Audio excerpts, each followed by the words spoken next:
আজকে নারী কণ্ঠে নতুন আরেকটি যাত্রা শুরু করবো। অনেক কাজ নারী কণ্ঠে করে যে এই চট্টগ্রামের নারীদের প্রকাশিত বইয়ের উপরে আলোচনা। প্রতিবার সম্ভবত একটি বইয়ের উপরেই আলোচনা হবে।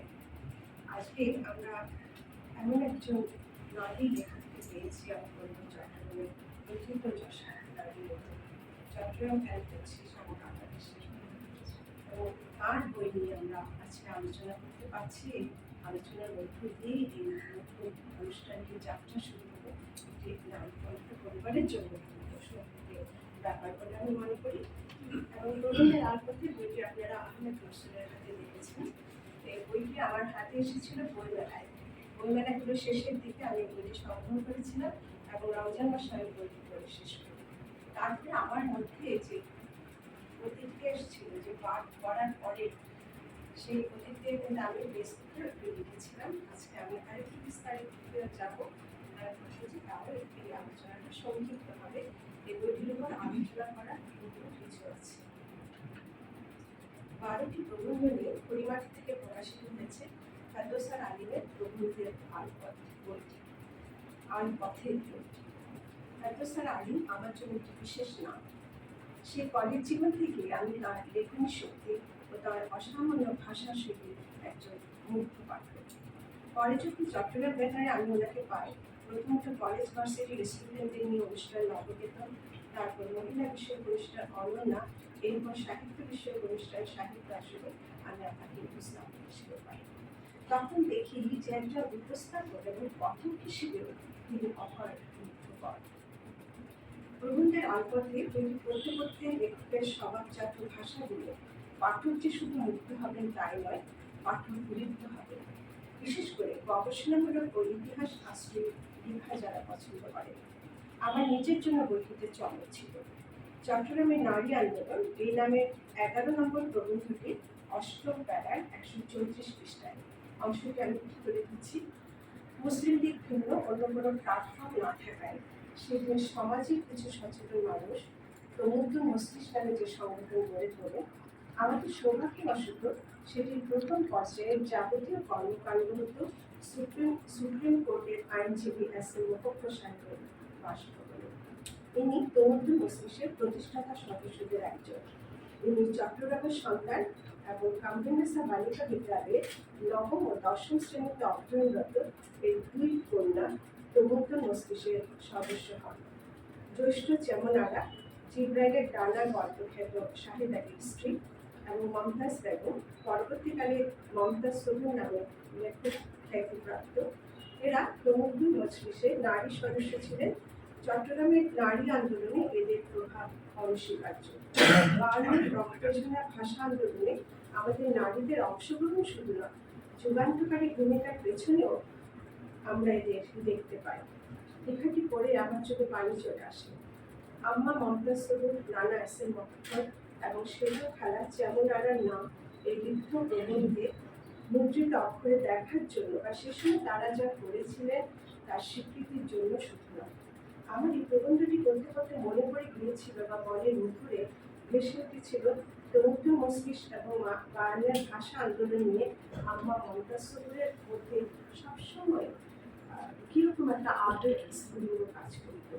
আমরা 7 ভাই বোনের কাছে আমরা সবসময় এই গল্পটাই করতে পছন্দ করতেন। আমরা ভাই বোনরা মুক্ত হয়ে দেখতাম আমার চোখে মুখে কি প্রবল উত্তেজনা, ভাষার প্রশ্নে, দেশের প্রশ্নে, যেন তিনি পৃথিবীগত ওয়ার্কার, যেন তিনি কল্পনা রাখত। মমতাজ প্রমুখ মস্তিষ্কে মিটিংয়ে যাচ্ছেন দেশ নিয়ে, ভাষা নিয়ে, কমিউনিস্ট পার্টির প্রমুখ মস্তিষ্কের মতাদর্শগত পার্থক্য নিয়ে মস্তিষ্কের নেতৃস্থানীয় সদস্যদের সাথে তর্ক করছেন, জানতে চাইছেন, বুঝতে চাইছেন, কেননা তারা কমিউনিস্ট পার্টির মিটিংয়েও সে সময় যেতেন। এক প্রবল উত্তেজনাময় সময়ের মধ্যে তাদের জন্ম হয়েছিল। হাতের লেখা বসে এই প্রবন্ধটি শেষের দিকে এসে ফেরদৌসার আলীম লিখেছেন, সময় এসেছে নতুন আন্দোলনে, নতুন প্রত্যয়ে, নতুন প্রতীক রাজ্যের লেখা। ধর্ম, বর্ণ, শ্রেণী, পেশা নির্বিশেষত বটেই সংখ্যালঘু আদিবাসী সকলের সমস্যাকে মূল ধারায় নিয়ে এসে নতুন করে আন্দোলন হয়তো বা শুরু হবে বিপ্লবের এই চট্টগ্রাম যুগে। বইটির 25 পৃষ্ঠার দ্বিতীয় প্রবন্ধ নজরুল ক্রম মূল্যায়নের ভাষ্য। অসাম্প্রদায়িক রৈখিক ধর্ম ও সমন্বিত বাঙালি চেতনার ধারক, সম্প্রীতি ও স্বাধীনতার রাজনীতি ও সাম্যের এবং গণমানসিক মুক্তি ও জাগরণের মৌলিক কবি নজরুলকে মূল্যায়নের অসাধারণ এই প্রবন্ধটি পড়তে পড়তে আমার হঠাৎ মনে পড়ে যায় লেখালেখি সূত্রে আমার মমতাজ সদরের সাথে কবি গোলাম মোস্তফার বিদ্যুতামূলক সম্পর্ক গড়ে উঠেছিল। প্রচুর চিঠিপত্র তাদের মধ্যে লেখালেখি হতো। কবি গোলাম মোস্তফা মমতাজ সদরকে ছোট বোনের মতোই এসএম করতেন। নজরুল ভক্ত মমতাজের মনে কষ্ট ছিল এই ভেবে যে কেন গোলাম মোস্তফা নজরুলের এত কড়া সমালোচক। এই অনুযোগটি তিনি কবি গোলাম মোস্তফাকে কয়েকবারই করেছিলেন। উত্তরে কবি কিছু একটা মমতাজকে বলেছিলেন যা মমতাজ কিন্তু আমাদের সাথে শেয়ার করেছেন, কিন্তু এখন আর আমি সেটা স্মরণ করতে পারছি না। কিন্তু এই প্রবন্ধটি পড়তে পড়তে বিষয়টা আমার কাছে পরিস্থিতি হয়েছে।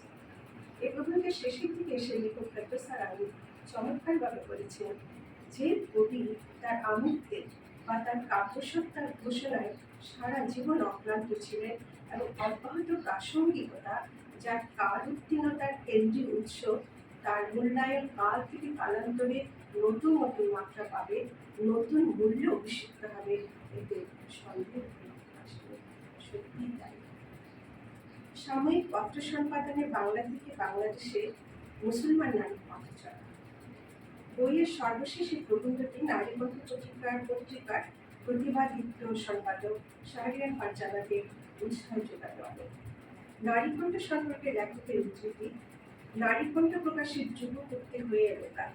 সম্পাদক শাহরিয়ার ফারজানা আন্তর্জাতিক স্বীকৃতিপ্রাপ্ত ফটোগ্রাফার। তার ছবি চাকচিক্য চমক পত্রিকার প্রতি পাঠাতেই লক্ষ্য। ইচ্ছে ডানা এই পত্রিকার একটি উল্লেখযোগ্য দিক, যেখানে স্কুলের মেয়েদের নিয়ে প্রতিবেদন করা হয়, তাদের ইচ্ছে ডানাগুলোকে উঠতে দেওয়ার সুযোগ দেওয়া হয়, অনুপ্রেরণা দেওয়া হয়। লেখকের মতো আমাদেরও প্রার্থনা থাকবে অন্যান্য অনেক নারী পত্রিকার পরিচালিত পত্রিকার মতো নারী কণ্ঠে যেন সময়ের স্রোতে হারিয়ে না যায়, টিকে থাকে, কার যুগে হয়। প্রবন্ধের আলপথি গ্রন্থের অধিকাংশ লেখক লিখেছেন বিভিন্ন সময়ে বিভিন্ন জাতীয় আয়োজনের প্রেক্ষাপটে আয়োজকদের তাগাদার থেকে। এই কথাটা আমি কাছে শুনলাম, মনির বললেন। এটা ঠিক যে একজন লেখকের কাছ থেকে লেখা বের করে আনার জন্য তার সারাউন্ডিং, তার পরিবেশ থাকতে হবে। যে যদি একজন গুণী লেখকের কাছ থেকে আমরা লেখাটা বের করে আনতে পারি, এই লেখাগুলো কিন্তু কার্যকরী হবে। মুক্তিযুদ্ধ আমাদের কথা সাহিত্য এই প্রবন্ধটি তিনি লিখেছেন 1991 সালে মুক্তধারার 20 বছর পূর্তি উপলক্ষে। নিবেদিত প্রবন্ধাবলীর আলোকে আব্দুল করিম সাহিত্য বিশারদ। এই লেখাটা লেখক লিখেছেন 1994-তে বাংলা একাডেমি ঢাকা থেকে প্রকাশিত ফরহাদ খান এবং মোহাম্মদ সৈয়দুর রহমান সম্পাদিত আব্দুল করিম সাহিত্য বিশারদকে নিবেদিত প্রবন্ধ সংকলন গ্রন্থটির প্রকাশনা অনুষ্ঠানে। আব্দুল করিম সাহিত্য বিশারদ সম্পর্কে লেখক প্রফেসর আলিমের মন্তব্য, পুঁথিরত্ন এমন একটি গল্প জীবন তিনি যাপন করে গেছেন, সেই জীবনটি তিনি যাপন করে গেছেন বলেই মধ্যযুগের বাংলা সাহিত্যে মুসলমানদের জাগৃত জীবনে শিল্প স্বীকৃতি মিলেছে। মুসলমান কবিদের অবদানের স্বীকৃতিপূর্ণ বাংলা সাহিত্যের ইতিহাস যে পূর্ণাঙ্গ হয় না, অপেক্ষাকৃত দেরিতে হলেও গবেষকদের প্রকারে তা আজ আর কারো অজানা। 2010-এর 10 ফেব্রুয়ারি লেখক শিবিরের আমন্ত্রিত আলোচক হিসেবে লিখেন ফ্যাসিবাদ বিরোধী কবিতা এই প্রবন্ধটি। 2017-এ চট্টগ্রাম বিশ্ববিদ্যালয়ের নজরুল গবেষণা কেন্দ্রের আমন্ত্রণে লিখেন নজরুল ক্রম মূল্যায়নের ভাষ্য লেখাটি। দৈনিক আজাদের একটি প্রকাশনের জন্য আসমা ভিত্তিক আহ্বানে লিখেন চট্টগ্রামের নারী আন্দোলন। ওপার বাংলার সৈকত মুখার্জি সম্পাদিত ছোট কাগজ হরপ্পার আমন্ত্রণে লিখেন সাময়িক পত্র সম্পাদনে বাংলা থেকে বাংলাদেশের মুসলমান নারীদের পথচলা। গ্রন্থের অপরাপর প্রবন্ধসমূহ লিখেছিলেন কালি ও কলম পত্রিকার গুণী সম্পাদক আবুল হাসানের নির্দেশে 2014 থেকে 2019-এর মধ্যে। প্রবন্ধগুলি হচ্ছে বুলবুল স্মরণ, শতবর্ষে সঞ্জীবিত, গল্পের অদ্বৈত মল্ল বর্মন, আমাদের সার্বত্রিক ছোট গল্পের গল্প, চন্দ্রপ্রস্থ পাঠ ফোর, যে জীবন শিল্পের যে শিল্প জীবনের রচনা সমগ্রে করুণা বন্দ্যোপাধ্যায়।